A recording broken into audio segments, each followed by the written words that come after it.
All right, let's get right into it.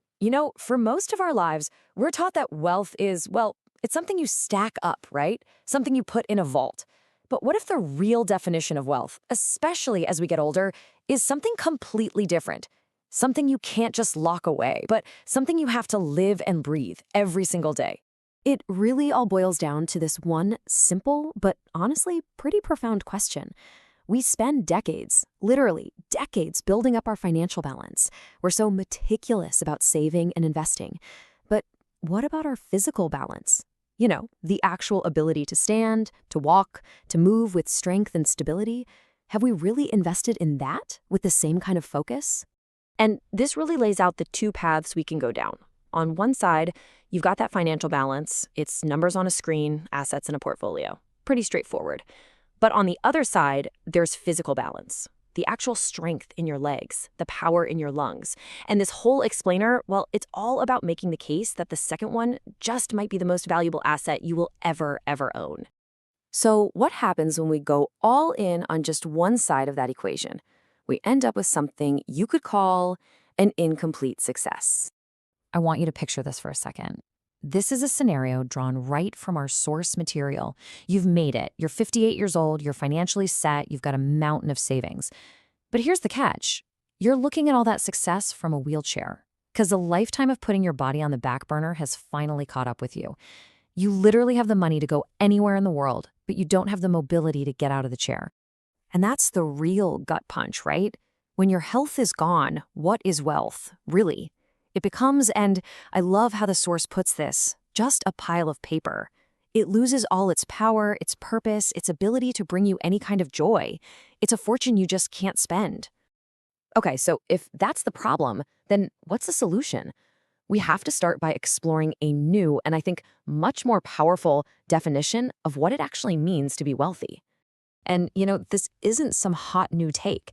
This idea is timeless. In fact, this piece of wisdom goes all the way back to 1968. It says, health is the first wealth. It's described as the root capital, the fundamental investment you have to make to even have a shot at buying happiness. Without it, you just can't enjoy anything else life has to offer. So let's just redefine wealth for a second. It's not in your bank account, it's in your body. It's the functional capacity of your muscles and your lungs. It's the energy you have to actually get up and do things. That is the currency that truly matters. To kind of put a face to this idea, the source gives us this amazing role model to think about. Master Dinanath. Now, he isn't defined by his bank statement. He's defined by his vitality. He's energetic. You see him walking briskly in the park, laughing with his friends. He just radiates energy. He is the embodiment of this truer, deeper form of wealth. So, reframing wealth as health leads us to this really powerful idea. An investment that, get this, simply cannot fail. It's an investment without loss. I mean, just think about it for a second. Stocks can crash, right? Markets can totally turn on you. But the time and effort you pour into your own physical well-being, that investment always pays a dividend. Every single bit of effort you put into your body comes right back to you as energy, mobility, and vitality. It is the only guaranteed bull market out there. And this really presents us with a crystal clear choice, doesn't it? You can either pay later in the form of medicine bills, which is a reactive and often painful cost, or you can pay now, proactively, with drops of sweat. One is basically a tax on neglect, the other is a direct investment in your future. And honestly, the stakes are even higher than just money. Disease is a form of bondage. It limits you, it confines you, it tells you what you can and cannot do. But health is freedom. It's the liberty to live your life completely on your own terms. So, what's a good benchmark for this philosophy of wealth? Well, the source gives us a really powerful one, and it's this number, 70. It's not just a random number. It represents a really profound goal.